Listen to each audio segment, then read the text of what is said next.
নবীজির সাথে 70 জন সাহাবী ছিলেন। সেই সময় মদিনায় অনেক সুখ শান্তি ছিল। হঠাৎ অনেক খারাপ সময় চলে আসে সেখানে। বেহেশতের মতো শহর দোজখ হয়ে গেল। সবখানে তখন আগুন আর আগুন।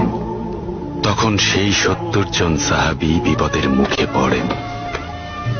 কেউ আহত হন, কেউ বা মারা যান, কারণ তাদের জন্যই এই ফাঁদ পাতা হয়েছিল। আমাদের নবীজি তখন এই ঘটনার পরে ভীষণ দুঃখ পেয়েছিলেন।